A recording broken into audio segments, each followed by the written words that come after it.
오늘은 물권법 할 차례입니다. 112페이지로 오시면 됩니다. 112페이지부터 오늘 가보도록 하겠습니다. 자, 현재 우리가 하는 과목인 민법. 우리는 민법을 하고 있습니다. 민법. 목요일은 민법 시간이죠. 자, 여기서 일단 40문제. 자, 40문제가 출제가 됩니다. 자, 우리가 이제 지난 시간까지 1편, 자, 민법 제 1편이 민법 총칙입니다. 총칙. 총칙 파트가 지난주까지 해서 끝났고요. 오늘 이제 두 번째 파트로 넘어갑니다. 두 번째 파트는 물권법입니다. 물권법. 권리 중에서도 물건에다가 행사를 하게 되는 물권법. 이걸 이제 오늘 들어가게 되고, 나중에 이제 3편 들어가면 3편. 자, 3편 들어가면 계약법이 나와요. 계약. 자, 그리고 마지막 4편. 끝에 나오는 게 민사특별법입니다. 특별법. 이렇게 해서 총 4파트로 구성되어 있다는 겁니다. 자, 이렇게 파트가 4개로 구성이 되어 있고, 자, 여기서 민법 총칙에서 10문제 나옵니다. 10문제. 여기서 10문제, 물권법 14문제, 계약법 10문제, 특별법 6문제. 자, 이렇게 출제 비중을 보이고 있습니다. 자, 그럼 오늘은 이제 물권법 본격적으로 내용을 살펴보는데, 자, 일단 112페이지에서 자, 1번에서 지금 나오고 있는 게 물권과 채권의 비교다라고 되어 있습니다. 여기서 말하는 물권과 그다음에 채권 있죠. 이 두 가지가 권리거든요. 두 가지가 권리인데 우리 시험에는 이 두 가지 권리밖에 안 나옵니다. 자, 그래서 이 두 가지가 어떻게 다른지를 일단 먼저 설명을 좀 드리면, 자, 예를 들어 매매 계약을 한다고 생각을 해보세요. 자, 갑으로부터 을이 부동산 사는 걸로, 자, 부동산을 사는 걸로 매매 계약을 체결했습니다. 매매 계약. 자, 그래서 현재 갑이 매도인이고 을이 매수인입니다. 그럼 일단 매매 계약이 체결되면서 이 을은 매수인으로서 갑에게 뭔가를 요구할 수 있는 권리가 생겨요. 물론 을은 갑한테 대금을 지급을 해야 되겠죠. 근데 반대로 갑한테 부동산을 받을 수 있거든요. 자, 그게 등기 청구권입니다. 나한테 소유권 넘겨달라고, 등기 넘겨달라고 갑을 상대로 청구를 할 수 있게 되는 겁니다. 그럼 여기서 을이 가지게 되는 이 등기 청구권 있죠. 이게 채권입니다. 채권. 채권은 본질적으로 사람을 상대로 행사하는 거예요. 계약 당사자한테 행사하는 겁니다. 지금 을이 매매 계약을 누구랑 했죠? 갑하고 했죠. 갑하고 계약을 했기 때문에 계약상의 채무자가 되는 게 갑이거든요. 그러면 갑한테만 이 권리를 주장할 수 있다는 거죠. 자, 외부에 뭐 제3자가 있어요. 제3자 병이 있다는 거지. 제3자. 그럼 병하고는 계약을 안 했죠. 병하고는 계약을 하지 않았기 때문에 을이 가진 등기 청구권을 병한테다가 행사할 수는 없다는 겁니다. 그건 불가능합니다. 갑한테만 행사할 수 있다. 그래서 이 채권을 가리켜서 상대권이라 그러는 거예요. 상대권. 그러니까 즉 누구에게나 주장할 수 있는 게 아니라 당사자한테만 주장할 수 있다는 거지. 자, 이때 을이 대금을 지급하고 서류를 받아서 등기를 합니다. 자, 소유자로 등기를 마쳤습니다. 그럼 이제 을이 가지게 되는 거는 소유권이에요. 여기서 소유권이란 권리는요, 채권이 아니라 물권이에요. 이거는 물건을 갖다가 지배하는 거죠. 예를 들어 갑으로부터 매매 계약을 해서 건물을 내가 매수해서 소유자가 됐다. 그러면 부동산을 지배할 수 있는 것이고, 내가 소유자가 됐으면은 이 소유권은 갑한테다가도 주장할 수 있고 다른 사람한테도 내가 소유자입니다 하고 주장이 가능한 거예요. 그래서 이 물권을 절대권이라고 하는 겁니다. 이렇게 본질적으로 권리상 좀 차이가 있다는 거죠. 자, 책을 좀 보면, 자, 일단 먼저 지금 물권부터 나와 있죠. 물권은요, 물건을 지배하는 거예요. 뭐를 지배한다고요? 물건을 지배합니다. 예를 들어 갑으로부터 을이 건물을 샀다면, 내가 건물을 샀어요. 건물을. 그러면은 소유권이라는 물권을 가지고서 이 건물이라는 물건을, 부동산이라는 물건이죠. 이거를 을이 지배하는 거예요. 여기다가 지배력을 행사하는 겁니다. 그게 물권입니다. 자, 2번 단락. 물권은 누구에게나 주장할 수 있다고 돼 있죠. 절대권이란 뜻입니다. 즉 제3자한테도 주장 가능하다는 의미가 되는 거죠. 자, 3월입니다. 물권은 따라서 강력하기 때문에 법에서 정해진 테두리에서 해야 됩니다. 그래서 물권 법정주의라는 게 지배를 하고 있고, 그리고 물권법의 규정들은 대체로 다 강행 규정들입니다. 법대로 하라는 거죠. 법대로. 어기면 안 됩니다. 자, 반면에 2번 단락. 채권은요. 사람에 대해서 청구하는 거예요. 아까 전에 물권은 어디다가 하는 거라고요? 물권은 물건에다가 하는 게 물권이에요. 물권은. 자, 반면에 채권이라는 건 채권 같은 경우는 물건에다가 한다고요? 사람한테 한다고요? 사람 상대로 일정한 행위를 청구하는 거예요. 행위를. 이렇게 하라고. 등기 달라고 청구하는 거. 이게 채권이에요. 그러니까 사람을 상대로 한다는 거는 계약 당사자한테다가만 한다는 거죠. 그래서 2번 단락. 채권은 채무자에 대해서만 주장 가능하다는 거죠. 상대권이라는 겁니다. 자, 3번 단락. 계약은 자유롭게 하면 됩니다. 그래서 계약 자유 원칙이 지배하고 있고요. 따라서 이런 것들은 법대로 꼭 안 해도 됩니다. 당사자가 합의해서 결정하면 되기 때문에 대체적인 규정들이다 임의 규정에 해당된다. 자, 예를 한 개 더 들어볼까요? 예를 들어서 이번에는 그러면은 A가 있고 그다음에 B가 있어요. 근데 여기서 A하고 B 사이에서 금전 소비대차 계약을 했습니다. 자, 소비대차 계약을 한다는 거는 빌려준다는 거죠. 그래서 B가 A한테 예를 들어 돈을 한 3억을 3억을 빌려줬다는 거죠. 그럼 3억을 B가 빌려줬으니까 B는 채권자예요, B는 채무자예요? 채권자죠. 그럼 B가 가진 채권이라는 권리는 누구한테만 주장 가능하다? 돈 빌려간 A한테만 주장 가능하다는 거죠. A한테 가서 돈 갚으라고 해야 된다. 만약에 A를 돈 갚으라고 찾아갔는데 A가 없고 A 자녀들이 A의 자녀들이 있다는 거예요. 가족들이 있다는 거죠. 그럼 그들에게 돈 갚으라고 청구하는 거예요. 되는 거예요, 안 되는 거예요? 안 되죠. 그거 안 되는 거예요. 채권은 한 번 더 말씀드리지만 상대권이라고 하죠. 딴 사람한테다가 주장 못합니다. 만약에 돈 빌려주면서 A가 가지고 있었던 예를 들어 건물에다가 저당권 설정 계약을 하고 이 B가 저당권을 취득했다. 저당 잡고 있다는 거는요, 사람을 저당 잡는 거예요, 물건 저당 잡는 거예요? 물건 건물 저당 잡는 거죠. 이 저당권도 얘도 따져봤을 때 물권이거든요. 물권. 자, 그래서 B가 저당권 가지고 있다면은 이 건물에다가 집행을 할 수 있는 거예요. 그죠? 그래서 A가 돈 못 갚으면은 뭐 할 수 있어요? 나중에 저 건물에다가 경매 청구 이런 거 할 수 있는 거예요. 그리고 다른 사람이 간섭하려 그러면은 내가 건물의 저당권자다라고 주장해도 됩니다. 예, 절대권이라는 거죠. 절대권. 자, 이 두 가지 권리 중에서 우리는 오늘 물권에 대해서 볼 겁니다. 자, 밑으로 내려갑니다. 물권 객체. 자, 그러면 물권을 어디다가 행사하냐? 물건에다가 행사합니다. 물건. 지금 1번에 보시면은 현존하는 특정 독립한 물건이다라고 돼 있죠. 여기서 물건은 부동산, 동산 말하는 거예요. 부동산하고 동산. 자, 우리가 물권 객체인 물건이 뭡니까? 물어보시면 이 물건에는 당연히 부동산도 있고 또 뭐도 있고요. 동산도 있고.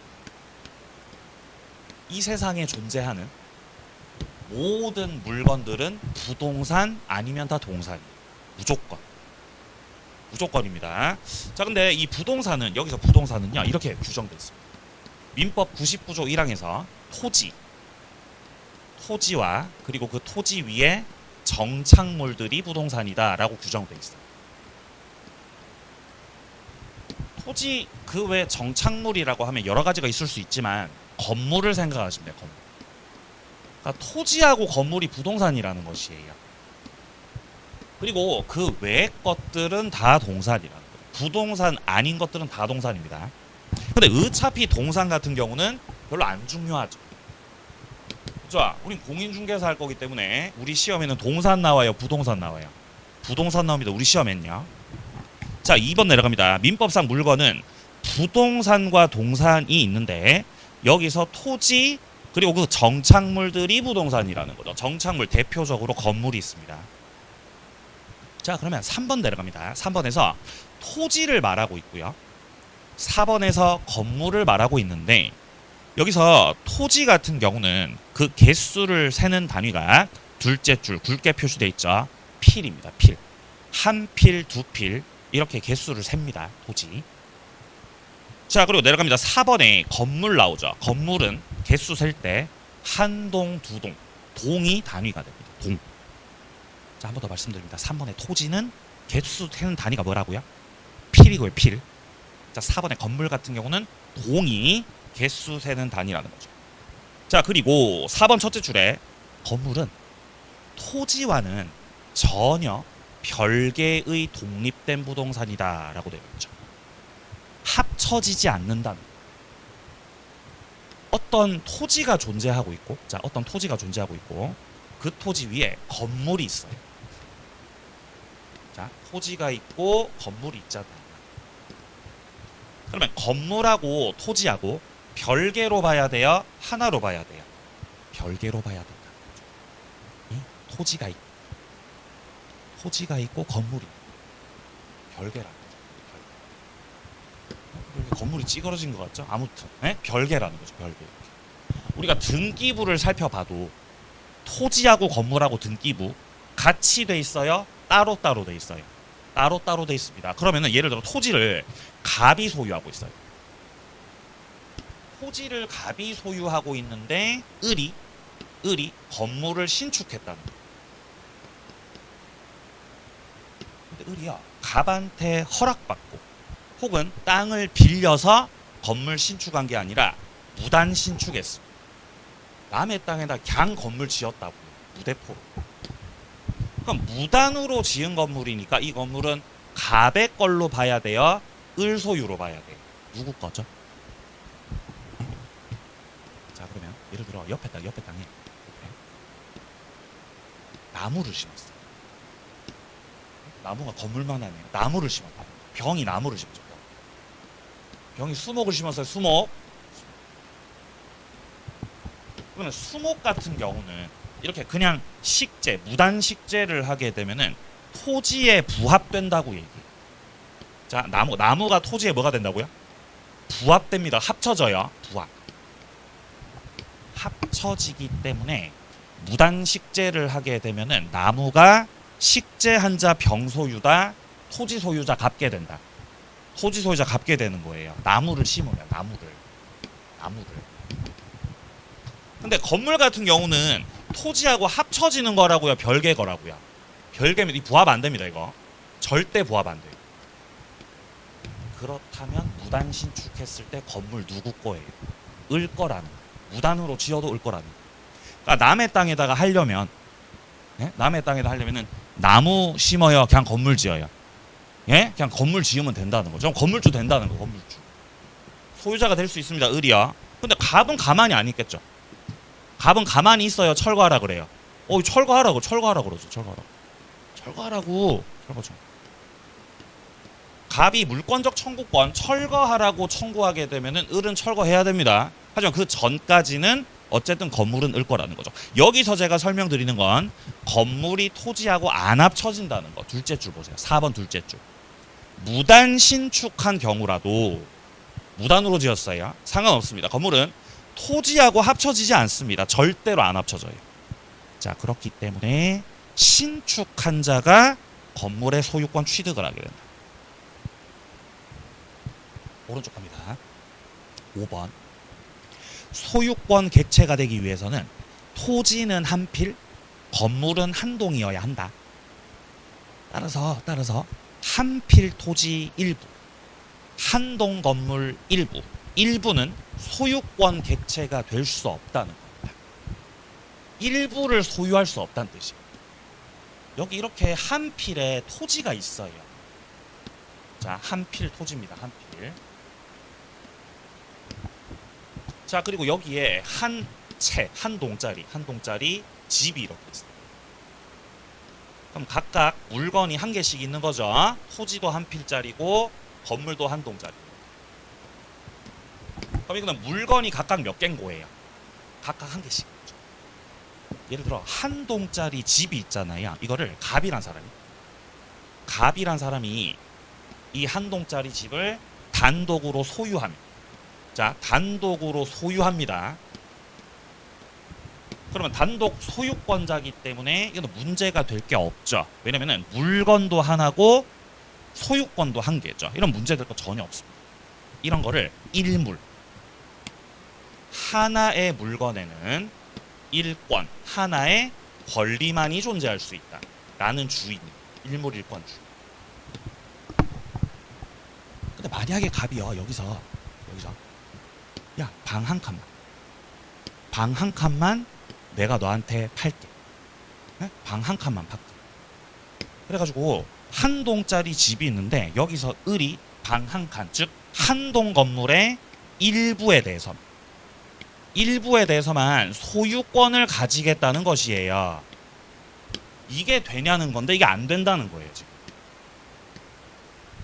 우리가 집을 거래 객체로 삼을 때 집 한 개를 거래 객체로 해야 돼요? 방 한 칸마다 거래 객체로 해야 돼요? 한 동을 거래 객체로 해야 된다. 방 한 칸, 집 안에 방 한 칸 같은 경우는 독립한 물건이다, 독립한 물건 아니다. 이거 독립한 물건 아니라는 거예요. 독립성이 없어요. 그러니까 일부 소유권 성립이 될 수 없다는 거예요. 이거는 땅도 마찬가지예요. 땅도 똑같습니다. 만약에 한 필의 토지를 갑이 단독으로 소유합니다. 그러면은 문제될 게 없어요. 혹은 갑이 한 필 토지 전체를 다른 사람한테 판다? 문제 없습니다. 여전히 소유자 한 명밖에 없겠죠. 근데 만약에 여기서 또 이상하게 여기만 팔게. 요렇게 해가지고 요 부분만 내가 너한테 팔아 넘길게. 이게 되냐는 거죠. 이게 일부 소유. 되는 거다, 안 되는 거다? 안 됩니다. 안 됩니다. 아니 근데 선생님, 우리 현실적으로 땅을 잘라서 팔기도 해야 안 해요? 잘라서 팔기도 하고. 근데 왜 안 된다는 거냐는 거죠. 잘라야지 팔 수 있어. 잘랐다는 거는 분필했다. 땅을 잘라요. 땅을 분필 절차로 자르게 되면은 물건이 몇 개가 되죠?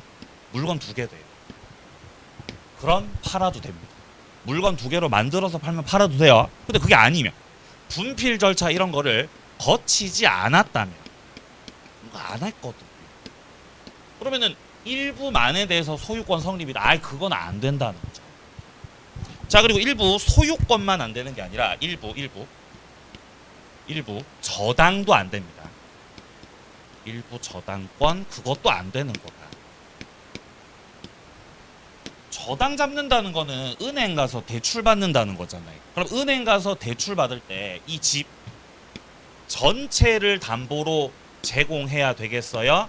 방만 담보 제공해도 되겠어요? 전체를 제공해야 되는 거예요. 만약에 은행 가가지고 돈 빌리는데, 선생님, 안방만 담보 제공하겠습니다. 그럼 은행에서 안 받아준다. 그렇게는 안 됩니다, 고객님. 안 됩니다. 만약에 일부 저당이 성립돼 버리면 나중에 경매 신청할 때 뭐 방만 경매 신청할 거냐? 그게 절차적으로 불가능하다. 땅도 마찬가지입니다. 땅도 마찬가지로 토지도 일부에 대해서 저당권 성립을 하고 싶다. 그런 거 안 된다. 자, 그래서 일부 저당, 일부 소유 다 안 됩니다. 일물일권주의. 자, 밑으로 좀 내려가셔가지고요. 네모 3번에 보시면 일물일권주의 나오고 있잖아요. 여기서 원칙부터 확인을 합니다. 하나의 물건이 있다면 하나의 독립한 물건이어야 되고요. 물권이 존재하려면. 자, 따라서 밑에 2번 단락 원칙적으로 물건의 일부, 구성 부분 이런 것들은 물권 객체될 수 없다. 그리고 아까 풀어서 설명드린 게 3번입니다. 한 필의 토지 혹은 한 동의 건물 거기 일부가 소유권 객체가 될 수 있느냐? 아니, 될 수 없다고. 안 된다고. 그리고 뒷문장에 뭐도 안 되고요. 저당도 안 됩니다. 물론 예외적으로 일부만 해도 되는 것들이 있어요. 밑에 보시면 예외가 있죠. 예외가. 자, 동그라미 1번 단락 보세요. 부동산 일부도 점유하는 건 괜찮기 때문에 용익 물권 설정은 가능하다. 여기서 용익 물권이 뭐냐? 이거는 지상권. 자, 용익 물권이라는 거는 지상권하고요. 그 다음에 지역권. 그 다음에 전세권. 요 세 가지가 용익 물권. 조금 이따 한 개씩 만날 겁니다. 지상권하고 지역권하고 전세권. 요 세 가지 같은 경우는 타인의 부동산을 사용하고 수익하는 거예요. 사용 수익한다는 거는 쉽게 말해서 빌리는 거예요. 빌린다. 그래서 얘네들을 익, 물권이라고 하는 거예요. 지상, 지역, 전세 세 가지. 이 세 가지 중에서 그나마 우리가 현실에서 많이 만나는 접하는 전세로 말씀드리면 전세. 자, 예를 들어 을이 갑의 집에 전세 들어갑니다. 매수하는 것도 아니고 저당 잡는 것도 아니고 전세를 들어가요. 전세 들어가면은 나 방 한 칸만 들어갈게요. 방 한 칸만 제가 세입자로 들어가겠습니다. 그거 돼, 안 돼? 그거 된다는 거예요. 일부 전세가 된다는 겁니다. 왜냐면은 이거는 소유하는 게 아니라 빌리는 거기 때문에 나중에 계약 기간 끝나고 나면 다시 반환을 할 거죠. 그래서 일부만 빌려도 된다고. 뭐가요? 뭐가 일부에 된다고요? 용익물권들이요. 용익물권. 다음 페이지. 자, 예제 문제 풀어보겠습니다. 한 필의 토지 일부를 객체로 할 수 없는 권리를 물어보고 있습니다. 일부 안 되는 거 뭡니까? 당연히 정답은 1번입니다. 저당이요. 저당 잡을 때는 전체를 저당 잡는 게 맞습니다. 지금 2번 선다에 전세, 3번 선다에 지상권, 얘네들 둘 다 용익 물권들 빌리는 거고요. 그리고 4번에 임차권 나오죠. 임차권은요, 물권은 아니에요. 얘는 분명히 채권이긴 한데 얘도 빌리는 거죠. 임차권도 빌리는 거거든요. 일부만 빌려도 됩니다. 5번에서 말하는 점유라고 하는 거는 전체를 점유하든 일부를 점유하든 다 가능합니다. 현실적으로. 정답은 1번이었다. 자, 내려갑니다. 네모 4번. 물권. 법정주의라고 돼 있죠. 자, 185조를 봅니다. 물권은 법률 또는 관습법 외에는 임의로 창설하는 것이 금지된다라고 돼 있어요. 임의 창설 금지입니다. 그러니까 당사자들이 계약을 해가지고 합의를 해가지고 물권을 만드는 거 된다고요, 안 된다고요? 그거 안 된다. 물권을 만들고 싶습니다. 아니, 못 만들어요. 못 만들어. 물권을 창설하려면은 지금 185조에서 뭘 가지고 만들라고요? 첫째, 법률로 만드시든지 아니면 뭘로 만드시든지 관습법으로 만들라는 거예요. 그 외의 방법으로는 만들어요, 못 만들어요? 못 만들어요, 못 만들어요. 여기서 법률은 대표적으로 민법이 있는 거예요. 민법. 자, 그 다음에 관습법 같은 경우는요, 판례를 말하는 거예요. 판례. 자, 밑으로 내려가시면은 민법상의 물권들 나와 있습니다. 자, 밑에 박스를 보시면은 민법에서 물권은 일단 첫 번째 점유권이라는 게 있고, 그 다음에 본권이라는 게 있고요. 여기서 점유권이라는 거는 사실상 지배하는 권리를 말합니다. 지금 점유권이라고 나왔죠. 점유권이라는 거는 어떤 물건을 사실상 지배를 하면 인정을 해주는 그런 권리. 사실상 지배. 그리고 점유권 밑에 뭐가 나와요? 본권이라고 나오죠. 이 본권은 뭐냐면은 점유를 정당화시키는 거예요. 점유를 정당화시켜주는 권리. 이게 본권이냐. 그러니까 본권을 가지고 있다는 거는 점유를 하고 있는 거예요? 점유 안 하고 있는 거예요? 네? 내가 본권을 갖고 있다는 거는 점유를 하고 있는 거다, 점유하고 있는지 모르는 거다. 모르는 거죠. 모르는 거죠. 점유를 한다는 거는 사실상 지배를 해야 점유하는 거죠. 사실상 지배. 본권은 그 점유를 정당화시키는 거고. 예를 들어서 자, 갑이 건물을 가지고 있어요.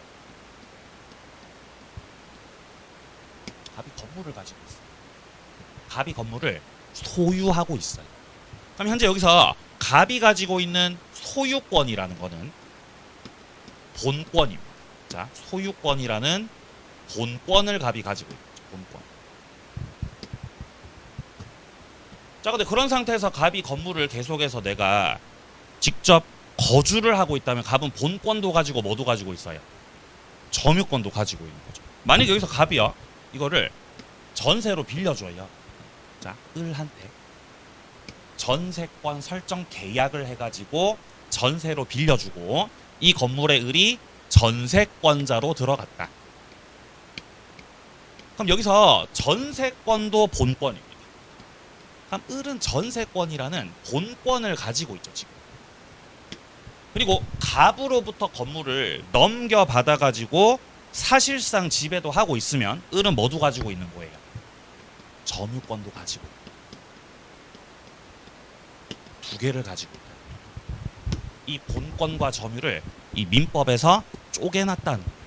왜 쪼개놨냐면 나중에 전세 기간이 만료가 되면 전세 기간이 다 만료가 됐습니다. 그러면 전세권은 어떻게 되냐? 소멸한. 기간이 끝났으니까. 그럼 본권이 없어진 거잖아요.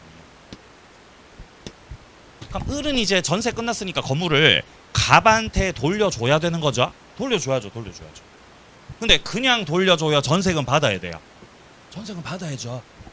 근데 갑이 저기서 전세금 안 주면, 을은 전세는 끝났지만 이 집 비워요, 이 집 안 비워요? 안 비우고 계속 뭐 하죠? 계속 점유하겠죠. 뭐 받을 때까지? 전세금 내놔라. 전세금 내놔라. 갑이 전세금 안 주면, 을은 계속해서 본권을 가지고요, 점유권을 가지고요. 점유권을 가지고 버틴다는 거예요.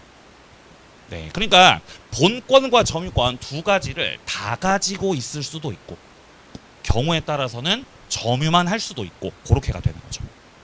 자, 그러면 점유를 정당화시켜주는 이 본권에는 어떤 것들이 있냐? 자, 다시 들어가 보면 일단 소유권이 보입니다. 소유권.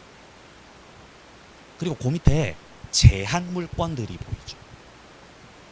여기서 소유권 같은 경우는 부동산에 대해서 사용하고 수익하고 처분하는 걸 다 할 수 있어요. 자, 여기서 지금 본권 안에서 소유권이 나오잖아요. 내가 어떤 부동산에 대해서 소유권 가지고 있다는 거는 이 부동산을 사용도 하고 뭐도 하고요, 수익도 하고요, 또 뭐도 한다고요? 처분도 하고 다 하는 거예요. 그래서 이 소유권을 가리켜서 완전물권이라고 해요. 완전하다는 거예요. 소유권 제일 좋아하잖아요, 사람. 완전하니까. 네? 완전하잖아요. 다 가능합니다. 자, 반면에 소유권 말고, 자, 본권 안에서 소유권 말고요. 그러니까 즉 완전하지 않고 제한적으로만 행사하는 물권들도 있다는 거죠. 그래서 요 밑에 제한 물건들이 나오는 거예요. 제한 물건 같은 경우는 둘로 쪼개집니다. 사용 수익 처분을 다 할 수 있는 게 아니라 사용하고 수익하는 거를 목적으로 하는 물건. 아까 사용 수익이 용익 물건들이라고 했죠.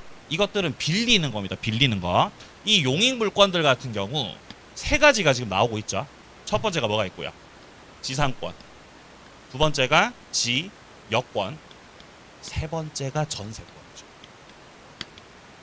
얘네들은 완전하진 않고 타인의 부동산을 빌려 쓰는 걸 목적으로 하는 용익 물건들입니다. 그러면은 이 제한 물건에는 사용 수익을 목적으로 하는 게 아니라 처분을 목적으로 하는 것들도 있어요.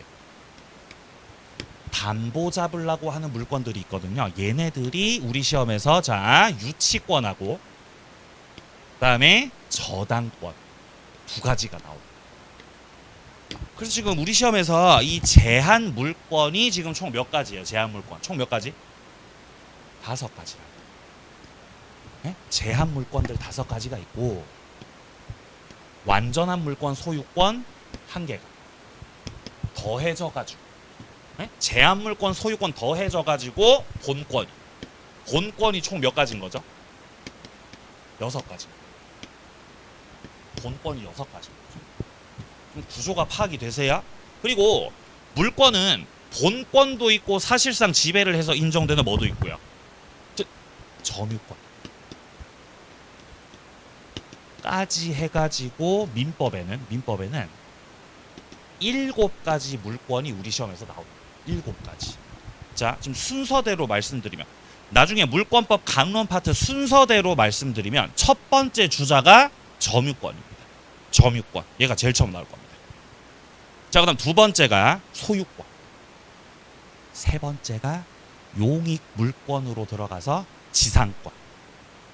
네 번째 지역권, 다섯 번째 전세권, 여섯 번째가 유치권, 일곱 번째가 저당권일 거예요. 요 순서대로 나와요. 물권법 강론이에요. 한번 살펴볼까요? 자, 책을 좀 뒤로 가보겠습니다. 자, 전체적인 맥락을 파악하기 위해서 자, 142페이지 보세요. 142페이지 보시면은 지금 챕터 2장 자, 물권법 강론이 지금 나오고 있죠. 여기서 첫 번째 주자가 뭐가 나오고 있죠?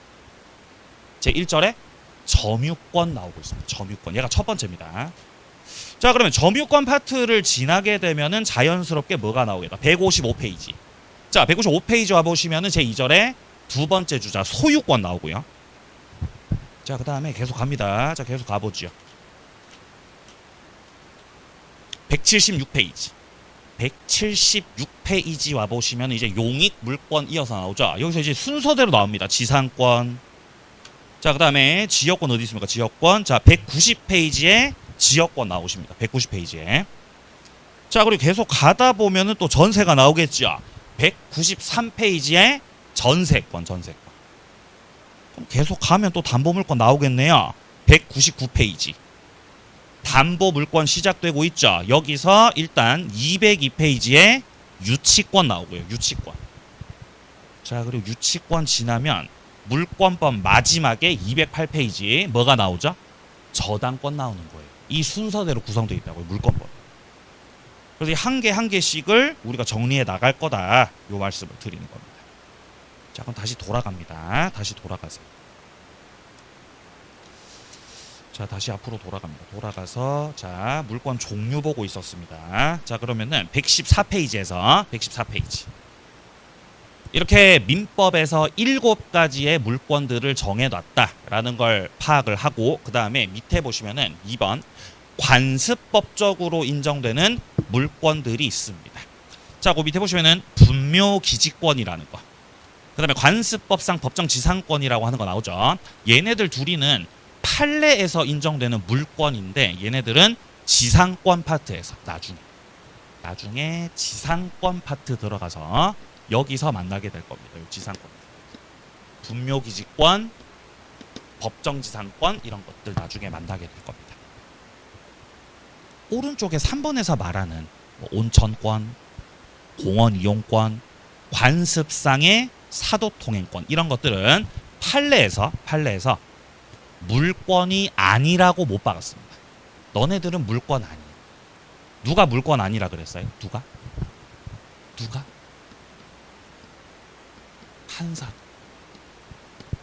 판사가 이거 물권 아니래요. 뭐가 물권 아니래요? 온천권, 공원이용권, 관습상 사도통행권은 물권 아니래요. 누가요? 판사가. 판사 말이 곧 뭐죠? 법이에요. 법. 그래서 판사가 내리는 판결이 있죠.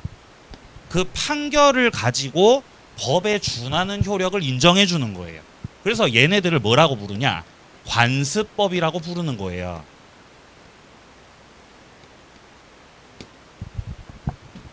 판사가 신이죠. 신 완전히. 판사 말씀이 법이라는 거죠. 판사님이 야 온천권 물권 아니야. 그럼 그때부터 걔는 물권 아닌 게 돼버린다는 거죠. 그죠? 공원 이용권 물권 아니야 이렇게 해버린다는 거죠. 그러니까 판사한테 쳐들어가면 돼야 안 돼. 안 되죠, 그죠? 안 되는 거죠. 네? 민주주의를 붕괴시키고 있습니다 지금. 자 죄송합니다. 다음 페이지요. 자 116페이지. 자 이제 물권적 청구권으로 갑니다. 자 물권적 청구권 같은 경우 매년마다 나옵니다. 완전 중요합니다 여기. 완전 중요하고 무조건 출제돼. 무조건 출제돼. 물권적 청구권. 청구한다는 거예요. 청구하는데 채권적으로 청구한다고요? 물권적으로 청구한다고요? 물권적으로 청구합니다. 물권적으로 청구한다는 게 뭐냐? 물권자면 물권적 청구권 행사할 수 있습니다. 자 여기에 토지가 있어요. 토지. 갑이 현재 토지를 소유하고 있어요. 그럼 갑은 소유권 가지고 있죠. 소유권. 자 현재 갑이 가지고 있는 소유권은 물권이에요? 채권이에요? 물권이에요. 채권. 아까 우리 물권 종류들 살펴봤죠? 민법에서 몇 가지 물권이 있다고? 7가지 물권이 있다 그랬죠? 거기서 첫 번째 주자가 점유였고요. 두 번째 물권이 뭐가 있었다? 소유권. 네. 소유권도 물권이라는 거예요. 자 그럼 갑이 지금 땅을 가지고 있는데 어느 날 어떤 사람이 와가지고 무단 점유를 합니다. 무단 점유. 예를 들어 뭐 계약을 해서 빌려가지고 점유를 하는 건 괜찮죠. 근데 그냥 남의 땅에 막 들어와서 막 농사 짓고 그런다는 거예요. 그럼 갑은 여기에 대해서 나가라고 할 수 있어요. 왜냐면 내 땅이기 때문이겠죠. 여기서 나가라고 행사를 하는 거를 물권적 나한테 땅을 돌려달라고 반환을 청구할 수 있습니다. 그래서 을이 반환을 했는데 다음날 가보니까 건물 지어놨어요. 네? 건물을 지어놨다는 거죠. 남의 땅. 그럼 건물 냅두라 그래요? 건물 철거하라 그래요? 철거하라고 하죠. 이게 건물이 지금 내 토지 방해가 되니까, 권리 행사 방해가 되니까 방해를 제거하라는 청구도 할 수 있어요. 아니면 어느 날 가봤더니 건물을 지으려고 준비를 하고 있어요. 그러면 꺼지라고 해야 돼요. 그죠? 그게 방해될 염려가 있으니까 예방해달라고. 옆에서 공사하니까 내 땅이 침해가 될 것 같다. 그러면은 예방을 청구할 수도 있는 거. 이 세 가지를 가리켜서 반환 청구, 방해 제거 청구, 방해 예방 청구, 이 세 가지를 묶어서 물권적 청구권이라고 합니다. 물권적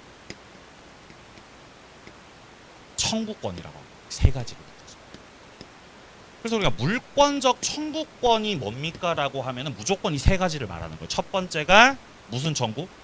반환 청구, 돌려달라고. 두 번째가 방해가 되니까 뭐를 해달라고? 제거하시라고. 제거 청구. 그 다음에 염려가 있으면은 예방을 해달라고 청구한다. 이렇게 세 가지가 물권적 청구권이라는 겁니다. 자, 지금 밑으로 내려가시면은 2번에 종류가 나오죠. 종류. 자, 첫 번째입니다. 물권적 반환 청구가 나와 있습니다. 목적물에 대해서 점유를 침탈당하고 있을 때 침탈자 상대로 해서 목적물 돌려달라고 청구하는 걸 말하는 거예요. 여기서 첫째 줄 끝에 침탈자라고 돼 있죠. 얘가 무단점유자입니다. 무단점유자한테는 돌려달라고 하는 거예요. 자, 두 번째입니다. 물권에 방해, 제거 청구권도 있습니다. 이거는 침탈 이외의 방법으로 뭔가 방해를 하고 있다는 거죠. 자, 그럼 이거는 둘째 줄에 그 방해하고 있는 방해자를 상대로 방해를 제거하라고 청구하는 거예요. 자, 그 다음에 3번 내려갑니다. 예방 청구는 침해가 발생하진 않았어요. 그런데 둘째 줄에 염려가 있죠. 그죠? 방해를 했어요. 염려가 있어요. 염려가 있죠. 이때는 예방 청구 또는 손해배상의 담보를 선택적 청구할 수 있습니다. 자, 그런데 이 물권적 청구권은요, 누가 행사할 수 있냐? 자, 오른쪽 페이지 밑으로 가보세요. 오른쪽 페이지 밑에 보시면 네모 2번에 소 6번에 기한 물권적 청구권이라고 되어 있죠. 여기서 지금 213조를 보게 되면 213조 소유자는 그 소유에 속한 물건을 점유한 자에 대해서 반환을 청구할 수 있다. 줄칩니다. 첫째 줄. 점유한 자 씁니다. 상대방이. 반환 청구 상대방은 누구를 상대로? 점유자 상대로 한다는 것이. 자, 그 다음에 밑에 214조를 보면 소유자는 방해하는 자에 대해서는 방해 제거 청구할 수 있다라고 되어 있죠. 줄칩니다. 방해하는 자. 얘가 누가 되는 거죠? 상대방인 거예요. 그러니까 반환 청구는 누구를 상대로 하는 것이고 점유자를 상대로 하는 것이고 방해 제거 청구는 누구 상대로 하는 것이고 방해자를 상대로 한다는 것이에요. 자, 그러면 아까 봤던 214조에서 둘째 줄 소유권을 방해할 염려 있는 행위를 하는 자. 줄칩니다. 염려 있는 행위를 하는 자. 얘가 또 누가 되는 거예요? 상대방이죠. 이거는 예방 청구의 상대방이라는 겁니다. 그래서 반환 청구는 그 상대방을 따져봤을 때 점유자 상대로 하는 거고요. 그러니까 걔가 점유를 하고 있어야 돌려달라고 할 수 있는 거죠. 제거 청구는 방해를 하는 자를 상대로 제거 청구를 들어가는 거죠. 그러니까 얘는 상대방이 누구라고요? 방해자가 상대방이다. 예방 청구는 염려 있는 행위를 하는 자. 그렇게 상대방이 쪼개져 있다. 쪼개져. 자, 근데 지금 밑에 쪽에 동그라미 1번 단락 보시면은 행사자라고 해서 물권적 청구권은 현재 소유자만 행사할 수 있다는 거죠. 자, 문장 잘 보시면은 현재의 소유자만 행사 가능하다라고 되어 있잖아요. 왜 이렇게 말을 하고 있냐면은 과거의 소유자는 못 한다는 거예요. 현재 소유자가 할 수 있다는 거죠. 자, 생각해 보세요. 예를 들어서 자, 토지가 있습니다. 이렇게 토지가. 자, 토지가 있고 토지를 갑이 소유하고 있죠. 자, 그럼 갑이 소유권이라는 물권을 가지고 있다는 거는 이 갑이 여기에 기한 물권적 청구권도 같이 가지고 있다. 항상 함께 움직이는 거예요. 자, 소유권이라는 물권이 존재하고 있다면 이건 주된 거죠. 주된 권리가 존재하고 있다면은 거기에는 물권적 청구권이라는 종된 권리가 따르는 겁니다. 주종권. 그리고 현재 갑은 현재 땅을 소유하고 있는 현재의 물권자라는 겁니다. 그렇기 때문에 누가 다른 제3자가 와가지고 무단으로 건물을 짓게 되면은 갑이 여기에 대해서 철거하라고 소송할 수 있는 거예요. 철거해라. 이게 방해 제거 청구죠. 철거를 해라. 제거 청구. 근데 이게 이제 말로 한다고 되는 건 아니잖아요. 그래서 소송 걸었어요. 소송을. 물권적 청구권을 소송을 통해서 행사를 하셨다는 것이. 근데 소송을 하고 있다가 갑자기 병이 땅을 사겠대요. 그럼 제가 땅 살게요. 근데 지금 여기 소송하고 있는데 상관없어요. 저 소송 잘하니까 자, 땅 파세.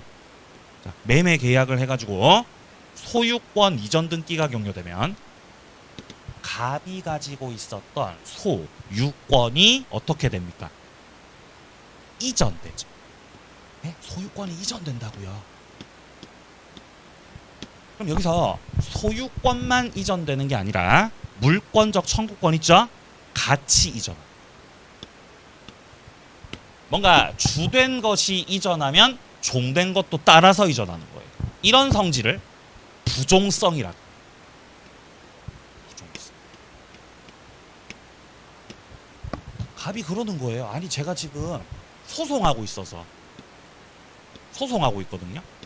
그러니까 저는 물권적 청구권이 있어야 돼요. 그러니까 일단 소유권만 먼저 넘겨드릴게요. 선생님. 제가 소유권만 따로 분리해서 먼저 넘겨드리고 물권적 청구권은 제가 한 6개월 뒤에 드릴게요. 라고 하면서 이거를 유보시키겠다는 거죠. 분리 유보시키겠다. 그런 거를 허용할 수 없다는 거예요. 물권과 물권적 청구권은 무조건 같이 가야 되는 거예요.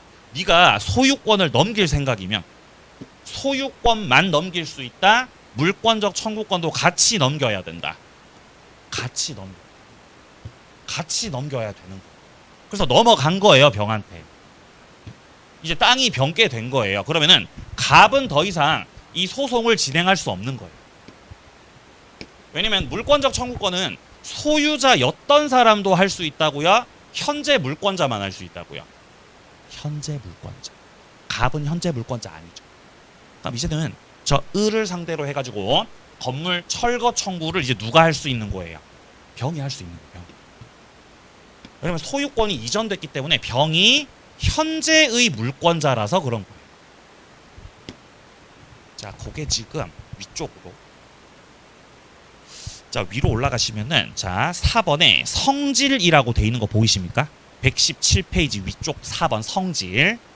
자, 보시면은 물권적 청구권은 물권과 언제나 법률적 운명을 같이 한다. 자, 그렇기 때문에 물권적 청구권만 따로 분리해서 양도할 수는 없다는. 분리 불가능. 이런 성질을 뭐라 그런다? 부종성. 이런 걸 부종성이라 그런다. 자, 그리고 동그라미 2번 단락 소유권에 기한 물권적 청구권은 소멸시효에 걸리지 않는다라고 얘기합니다. 여기서 말하는 소멸시효라는 거는 권리 행사 안 하고 방치하면 없어지는 걸 소멸시효라고 합니다. 근데 소유권이라는 거는 안 없어져요.